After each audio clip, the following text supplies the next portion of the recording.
امیر اہل سنت سے میرا یہ سوال ہے کہ فی زمانہ مسلمان گناہوں سے نہیں بچ پاتے، تو گناہوں سے بچنے کے لیے کیا کرنا چاہیے ہمیں؟ دراصل یوں سمجھ لو اللہ تعالیٰ بے نیاز ہے، یہ حقیقت ہے۔ دنیا میں کوئی بھی سجدہ کرنے والا نہ ہو اور اس کی خدائی میں کوئی فرق نہیں آئے گا، اس کی کبریائی اور اس کی شان میں کوئی ذرہ برابر بھی فرق نہیں آتا، اور ساری دنیا اگر اس کے آگے جھک جائے تب بھی وہ بے نیاز ہے، سمجھے؟ تو وہ بے نیاز ہے، ہم نیاز مند ہیں، ہم کو ضرورت ہے اس کے آگے جھکے۔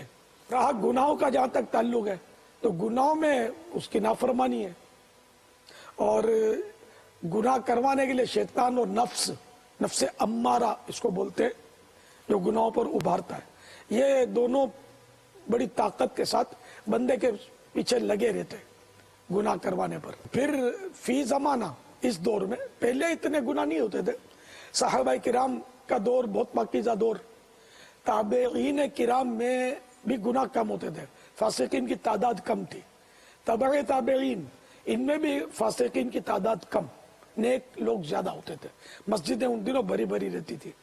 لیکن جو پھر وہ دوری ہوتی گئی تو یوں گناہوں کے سلسلے جو بڑھتے گئے، اور اب تو چاروں طرف گناہوں کے اسباب ہیں۔ اصل بندہ کرے کیا، گناہ سے بچے کیسے؟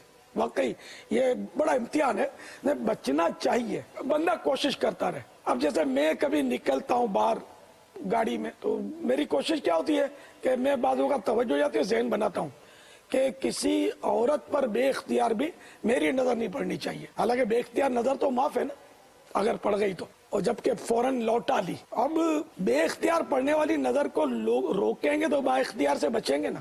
تو سائن بورڈ سے بھی نظر بچانی پڑتی ہے، اس میں بھی وہ لیڈیز ہوتی ہے، یہ اس لیے لیڈیز رکھتے ہیں، جوان عورت، اور ایسے گندے گندے سین بعض اوقات رکھتے ہیں کہ اس بہانے عورت کو دیکھنے کے چکر میں بندہ جو ہے ان کی جو تشہیر ہے نا، جو چاہتے ہیں اپنی چیز کی جو تشہیر چاہتے ہیں وہ بندہ دیکھ لے۔ اصل مقصد عورت دکھانا نہیں ہوتا، اصل اپنی چیز، لیکن لیبل یہ وہ جوان عورت کا دیتے ہیں۔ کتنی خیانت ہے یہ، کیا اللہ کو جواب دیں گے کہ یعنی دھڑلے کے ساتھ بدنگاہی کی دعوت دیتے ہیں چاروں طرف بورڈ لگا کر چند سکے کمانے کے لیے۔ حالانکہ یہ 12 گناہوں کی ہلاکت خیزیوں پر، ان کے عذابات پر نظر رکھیں، ان کے عذاب کا مطالعہ کریں، ان کے عذابات کے بیانات جو ہمارے مبلغین کرتے ہیں ان کو سنیں، کہ وی سی ڈی سنیں، مدنی چینل پر اس طرح کے بیانات تشریف لاتے رہتے ہیں ان کو بھی سنیں۔ تو اس طرح بیانات سن کر مطالعہ کر کے جہنم میں لے جانے والے اعمال، یہ ماشاءاللہ بڑی ضخیم کتاب ہے گناہوں کے عذابات پر۔ اس طرح چھوٹے چھوٹے رسالے جو ہیں وہ بھی بڑے زبردست ہے مکتبۃ المدینہ کے، کہ پڑھ کر بعض اوقات آدمی لرز اٹھتا ہے۔ تو یہ پڑھتے رہیں گے، کرتے رہیں گے تو انشاءاللہ گناہوں سے بچنے کا ذہن ملے گا، اور اسی طرح نیکیاں کرنے کا بھی ذہن ملے گا۔ نیکیوں کے فضائل بھی پڑھیں، عاشقان رسول کی صحبت میں رہیے، بری صحبت میرے گھر نہیں ہو سکتا۔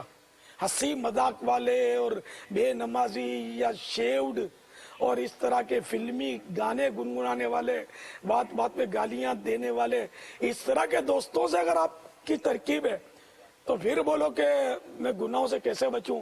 تو میں بھی کہوں گا خود کردارا علاج نیست، یعنی اپنے ہاتھ کے کیے کا کوئی علاج نہیں ہے کہ میں ہاتھ پہ اپنے چھری بھی چلاؤں اور کٹے نہیں، اس کا کوئی طریقہ بتا دو تو بھائی چھری کا کام تو کاٹنا ہے، تو بری صحبت کا کام جو ہے نا وہ جہنم میں جھونکنا ہے، تو اس سے تو بچنا ہوگا، بڑا مشکل ہے۔